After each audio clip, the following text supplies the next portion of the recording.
नमस्कार, मी अक्षय. एडीएन बातमीपत्रात तुम्हा सर्वांचं मनपूर्वक स्वागत करतो. आज दिवसभरात घडलेल्या संपूर्ण घटनांचा आढावा आपण घेणारच आहोत.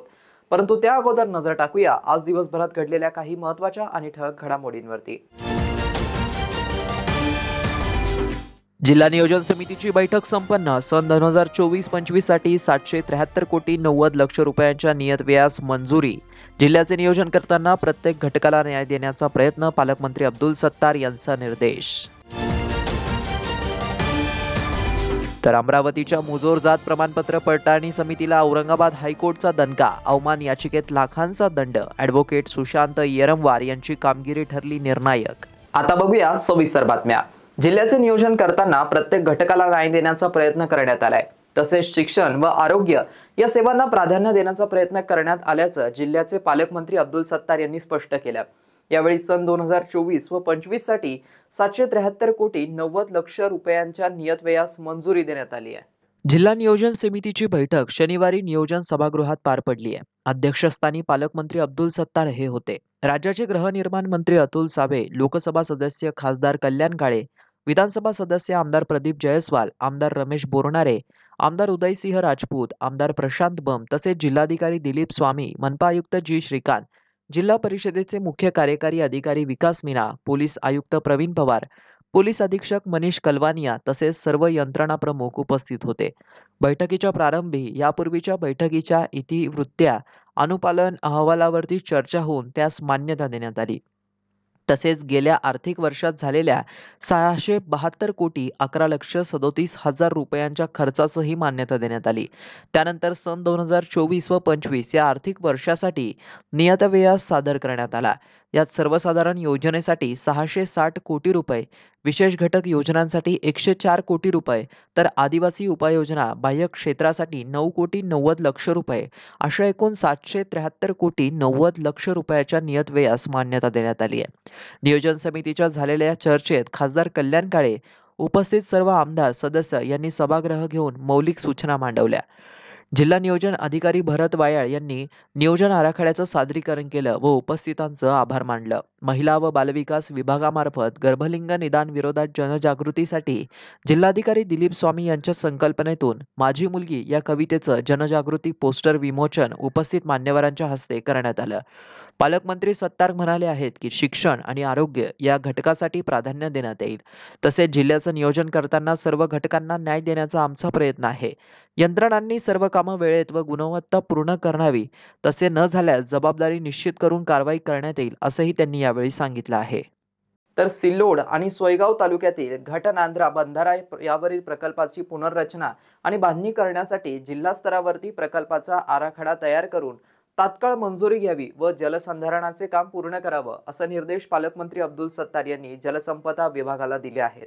सिल्लोड सोयगाव तालुक्यातील जलसंधारण प्रकल्पाचा आढावा घेण्यासाठी आज जिल्हाधिकारी कार्यालयात बैठक पार पडली आहे. बैठकीस जिल्हाधिकारी दिलीप स्वामी, मनपा आयुक्त जी श्रीकांत, जिल्हा परिषदेचे मुख्य कार्यकारी अधिकारी विकास मीना, जलसंपदा विभागाचे मुख्य अभियंता विजय घोगरे, जिल्हा जलसंधारण अधिकारी यतीन कोठावळे, कार्यकारी अभियंता सब्बिनवार, सार्वजनिक बांधकाम विभागाचे कार्यकारी अभियंता अशोक येरेकर, जिल्हा नियोजन अधिकारी भारत वायाळ यांच्यासह सिल्लोड आणि सोयगाव तालुक्यातील जलसंधारण विभागाचे अधिकारी कर्मचारी उपस्थित होते.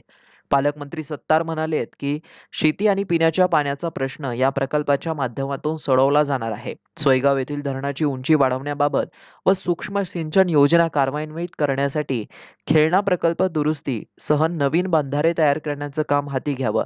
यासाठी तात्काळ वन विभाग आणि सार्वजनिक बांधकाम विभागाने समन्वय करून जलसंधारण प्रकल्प पूर्ण करण्याचं नियोजन करावं असे निर्देश पालकमंत्री सत्तार यांनी दिले. अजिंठा येथील मुख्य प्रवेशद्वाराची दुरुस्ती त्याचप्रमाणे इतिहासकालीन दरवाजांची दुरुस्ती करण्याचा निर्देश सार्वजनिक बांधकाम विभागाला दिला.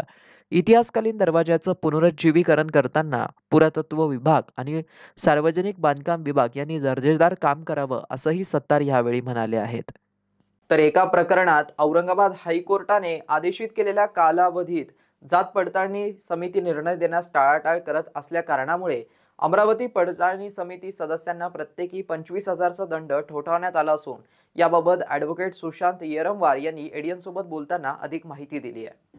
औरंगाबाद खंडपीठाने नुकत्याच दिलेल्या निकालामध्ये ज्यामध्ये अमरावती जात पडताळणी समितीच्या 4ही सदस्याला प्रत्येकी 25,000 रुपये दंड आकारण्यात आला।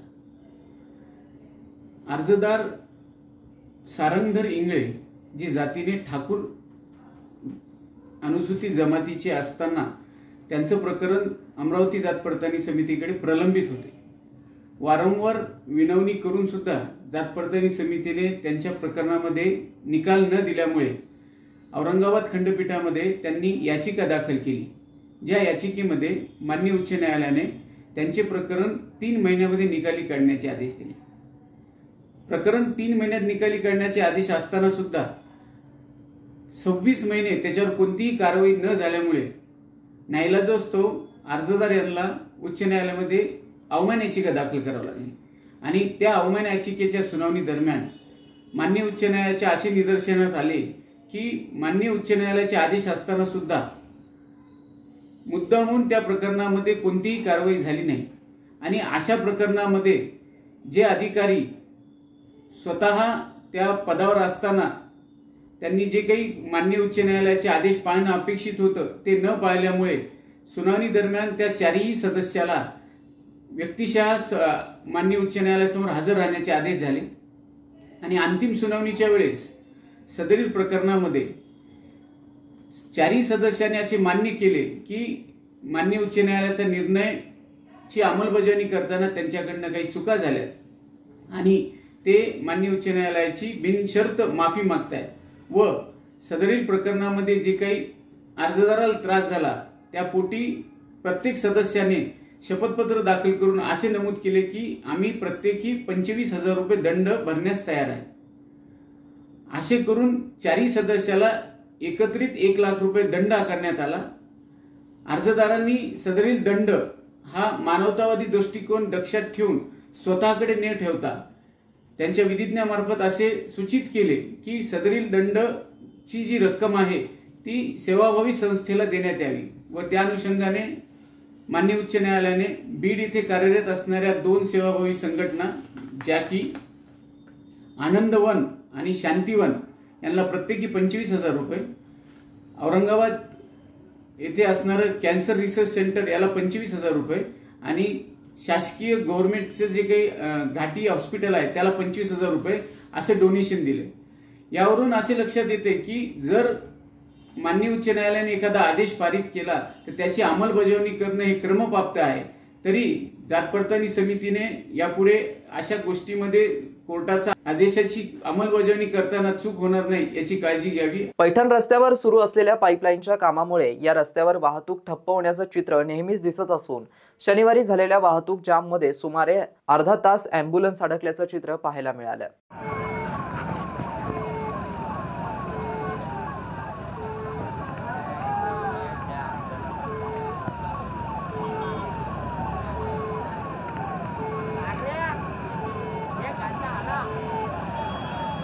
शहराला पाणी पुरवठा करणाऱ्या योजनेचा एक भाग म्हणून पैठण रोडवर पाईपलाईनचं काम सध्या सुरू आहे। मागील 5 ते 6 महिन्यांपासून सदर काम संथ गतीने सुरू असल्याने या 5 ते 6 महिन्यामध्ये पाईपलाईनच्या कामामुळे अनेक अपघात घडले आहेत, तर वारंवार वाहतूक जाम होण्याचं सत्र देखील सुरूच आहे। शनिवारी पैठण रोड येथील पारोळा भागामध्ये वाहतूक ठप्प झाल्याचं चित्र पाहायला मिळालं। या वाहतुकीमध्ये एक ॲम्ब्युलन्स सायरन वाजवत असताना देखील तिला रस्त्यावरून मार्गक्रमण करण्यासाठी सुमारे अर्धा तास वाट पाहावी लागली। सदर रस्ता अरुंद असल्याने रस्त्यालगत सुरू असलेल्या या कामामुळे अनेक अडचणी निर्माण होत आहेत। या कामासाठी खोदण्यात आलेल्या खड्ड्यामध्ये अनेक वाहने पडून काही वाहन चालक मृत्यू झाल्याची घटना देखील घडली आहे। सदर पाईपलाईनचं काम त्वरित पूर्ण करावं अशी मागणी स्थानिक नागरिकांच्या वतीने देखील करण्यात येत आहे।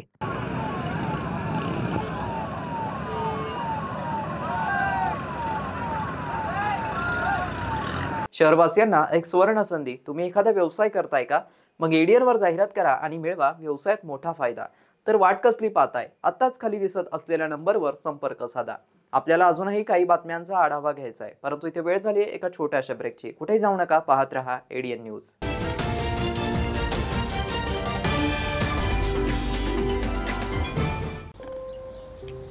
चिंगीच्या भातुकलीसारखाच आपणही आनंदानं आपला संसार उभारतो, कष्टानं एक एक वस्तू जमवतो. पण अचानक नियती डाव साधते आणि अवघा संसार उधळून लावते. भूकंप, पूर, चक्रीवादळ, गारपीट, वीज कोसळणे अशी अनेक संकट महाराष्ट्रावर आली. त्यात अनेकांचे संसार उद्ध्वस्त झाले. अशा संकटामध्ये गरज असते ती आपुलकीची आणि भक्कम आधाराची, अश्रू पुसून पुन्हा आनंद फुलवण्याची. शासनानं हेच कर्तव्य पार पाडले. आपत्तीग्रस्तांना आर्थिक सहाय्य, सुरक्षित निवारा दिला. त्यांच्या आरोग्याची, मुलांच्या शिक्षणाची काळजी घेऊन त्यांच्या जीवनात आनंद फुलवला. मदतीतून नवजीवन, आनंदाचे पुनर्वसन. आपत्ती व्यवस्थापन, मदत व पुनर्वसन विभाग, महाराष्ट्र शासन. अनेकांच्या मनात स्वप्न असते की देशाची सेवा करायची, परंतु काही लोकच योग्य प्रशिक्षण घेऊन ते वास्तवात पूर्ण करतात. वास्तविक सैनिक बनणे सोपं काम नाही, कारण प्रशिक्षणाच्या मैदानापासून ते युद्धाच्या रणांगणापर्यंत प्रत्येक क्षण संघर्षमय असतो. फक्त जो इमानदार, समजूतदार असेल आणि ज्याची इच्छाशक्ती प्रबळ असेल असाच व्यक्ती या क्षेत्रात टिकू शकतो. प्रत्येक वर्षी अनेक परीक्षार्थ्यांना यश प्राप्त होते, ते फक्त आणि फक्त गरुडचे अकॅडमी. पंख आम्ही देतो, उंच भरारी तुम्ही घ्या.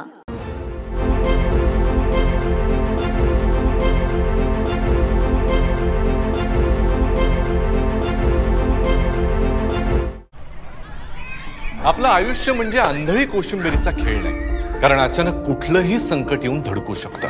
त्यासाठी डोळे सतत उघडे असायला हवेत, अन्यथा अंदाज चुकून आपणच अडचणीत येऊ शकतो. अनेकदा आपण आपत्ती टाळू शकत नाही, पण सतर्कतेमुळे कमीत कमी नुकसान होईल याची काळजी घेऊ शकतो. संकटात घाबरून न जाता मार्ग काढू शकतो. शासकीय सूचनांचे पालन करून आपण मदत पथकाला सहकार्य करू शकतो. आपत्तीविषयी सतर्कता वाढावी आणि आपत्ती व्यवस्थापन सोयीचे व्हावे म्हणून शासनानं मौसम, मेघदूत, सचेत, भूकंप हे ॲप्स विनामूल्य उपलब्ध केले आहेत. त्यांचा वापर करा. सतर्कतेमुळे जीवितहानी बरोबरच वित्तहानी सुद्धा टळू शकते. प्रसंगावधान राखा, योग्य कृती करा. आपत्ती व्यवस्थापन, आयुष्याचे संवर्धन. आपत्ती व्यवस्थापन, मदत व पुनर्वसन विभाग, महाराष्ट्र शासन. मस्त मास्क पहना रे तूने. Thank you sir. वो जान बचाने के लिए पहनना पड़ता है ना सर. रेडीमेड है या टेलर मेड है? ऑनलाइन ऑर्डर किया है सर. एक और है ना सर. देना. बहुत मस्त लगे आपको. ये ना सर. सर ना भाई, जान बचाने के लिए बाइक चलाते वक्त सिर्फ खोपड़े पे मास्क पहनेगा तो खोपड़े को कौन बचाएगा? समझ गया सर. हेलमेट ऑनलाइन ऑर्डर कर, वरना हमेशा के लिए ऑफलाइन हो सकता है. Okay sir. ये ले. चल हम ये भी ऑनलाइन भर दे. हेलमेट पहने, ट्रैफिक नियमों का पालन करे, जिंदगी के सफर को सुरक्षित रखे. वेदूसारखीच आपणही आपली स्वप्ने प्रत्यक्षात आणण्यासाठी, ती फुलवण्यासाठी जिद्दीनं झटतो, कष्ट करतो. पण अचानक नैसर्गिक आपत्ती येते आणि आपल्या साऱ्या स्वप्नांचं पाणी होऊन ते वाहून जातं. अशा अस्मानी संकटांनी महाराष्ट्रात अनेकांचं अतोनात नुकसान झालं. स्वप्नांबरोबर अनेकांचे आयुष्य उद्ध्वस्त झाले. मात्र शासनानं आपुलकीनं त्यांना धीर दिला, भक्कम आधार दिला. केंद्रीय निकषापेक्षाही अधिक मदत केली. लाखांहून जास्त शेतकऱ्यांच्या खात्यात 25% अग्रिम रक्कम जमा केली. आपत्तीग्रस्तांच्या आयुष्यात पुन्हा नवी उमेद जागवून आनंद निर्माण केला. मदतीतून नवजीवन, आनंदाचे पुनर्वसन. आपत्ती व्यवस्थापन, मदत व पुनर्वसन विभाग, महाराष्ट्र शासन.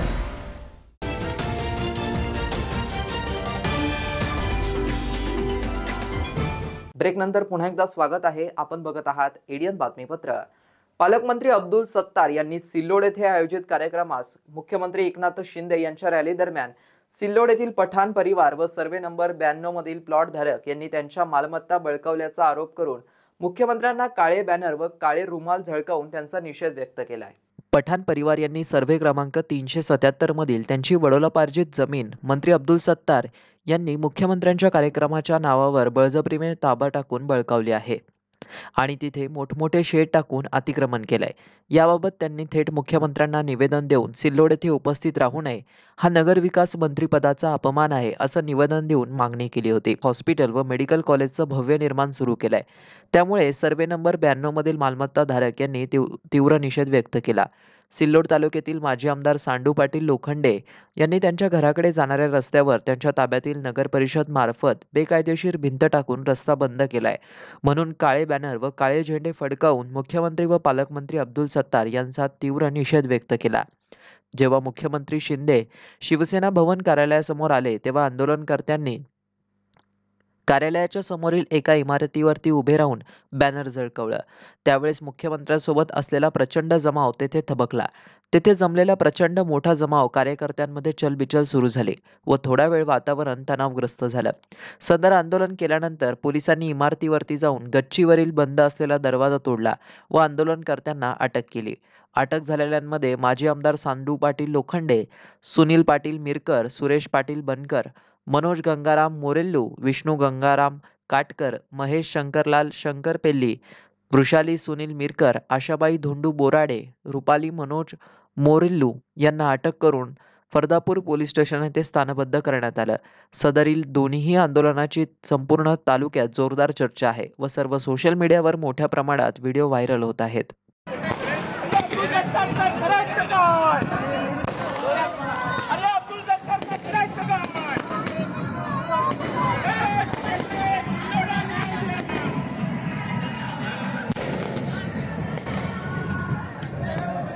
तर समस्त ब्राह्मण समाज संघर्ष समितीच्या वतीने 15 ऑगस्ट पर्यंत परशुराम आर्थिक विकास महामंडळाचा GR न आल्यास समितीच्या वतीने मुख्य समन्वयक दीपक रणवरे हे पुन्हा जालना गांधी चमन येथे उपोषणाला बसण्याचा त्यांनी इशारा दिलाय।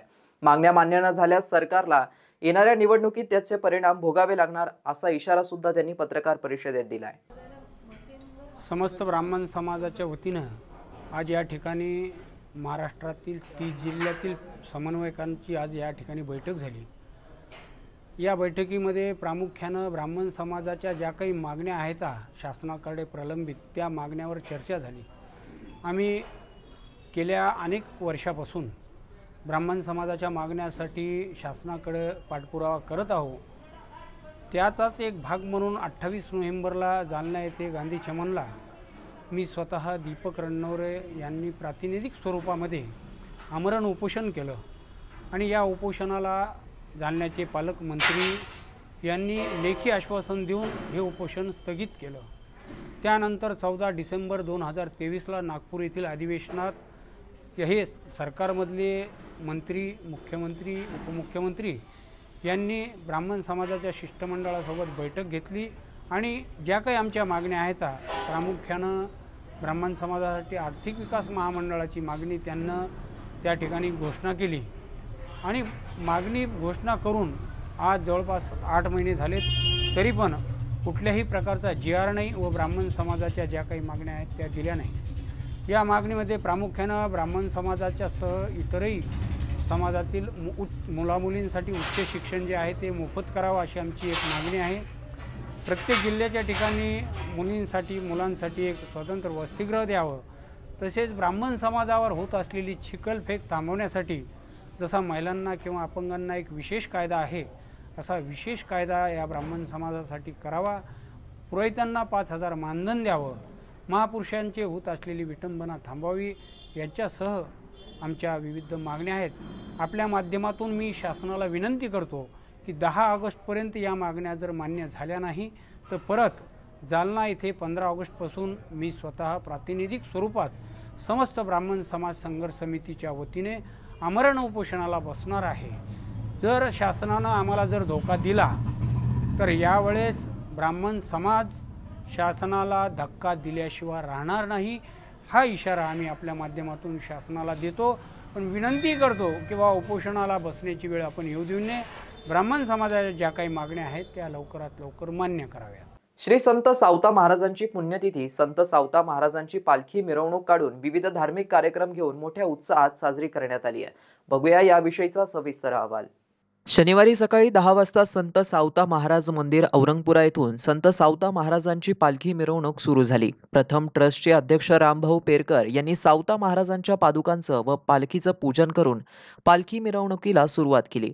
सदरील मिरवणुकीमध्ये भव्य दिव्य रथ, शहनाई, टाळ, मृदुंग व ढोल ताशांच्या गजरात भक्तगण व समाज बांधव मोठ्या संख्येने उपस्थित होते. मिरवणूक राष्ट्रपिता महात्मा फुले व राष्ट्रमाता सावित्रीबाई फुले यांच्या पुतळ्यास पुष्पहार करून भाजी मंडई, कुंभारवाडा ते रंगार गल्ली, मछली खडक करता सुपारी हनुमान यांचं दर्शन घेऊन गुलमंडी औरंगपुरा रोडने संत सावता महाराज मंदिर येथे दुपारी 12 वाजता आगमन झालं. पुढील कार्यक्रमास सुरुवात झाली. महाआरती सहाय्यक पोलीस आयुक्त संपत शिंदे यांच्या हस्ते करण्यात आली. प्रमुख अतिथी चंद्रकांतजी खैरे, महापौर नंदकुमार घोडेरे, नारायण मुंडे, ॲडव्होकेट रमेशभाई खंडागळे, गौतम लांडगे, ज्येष्ठ पत्रकार Khandalkar, advocate DS Bakul, doctor Rajendra Dhanwai, प्राध्यापक एकनाथराव वाघचौरे, अभियंता कल्याणराव रंधे आदी मान्यवरांच्या हस्ते महाप्रसादाचं वाटप करण्यात आलं. मान्यवरांचं स्वागत व कार्यक्रम यशस्वी करण्यासाठी विठ्ठल ठाणगे, बाबासाहेब पुंड, रामदास मगर, अनिता देवकर, शशिकला खोबरे, कुसुमाताई राऊत, सविता पुंड, अशोक पुंड, शिवाजी गाडेकर व संत सावता महाराज विद्यार्थी वसतिगृह व महात्मा फुले विद्यार्थी वसतिगृह यांनी विशेष परिश्रम घेतला.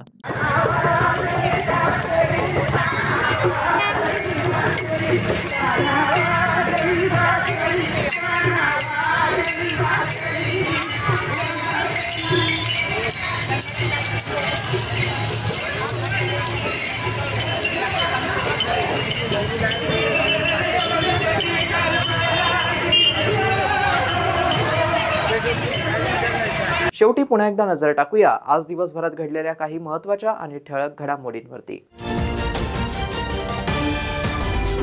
जिल्हा नियोजन समितीची बैठक संपन्न. सन 2024-25 साठी 773 कोटी 90 लक्ष रुपयांच्या नियत व्ययास मंजुरी. जिल्ह्याचे नियोजन करताना प्रत्येक घटकाला न्याय देण्याचा प्रयत्न. पालकमंत्री अब्दुल सत्तार यांचा निर्देश. तर अमरावतीच्या मुजोर जात प्रमाणपत्र पडताळणी समितीला औरंगाबाद हायकोर्टचा दणका. अवमान याचिकेत लाखांचा दंड. ॲडव्होकेट सुशांत येरमवार यांची कामगिरी ठरली निर्णायक. आणि याबरोबरच हे बातमीपत्र इथेच संपलं. पुन्हा भेटूया पुढील बातमीपत्रात. तोपर्यंत पाहत रहा आपल्या हक्काचं बातमीपत्र ADN न्यूज.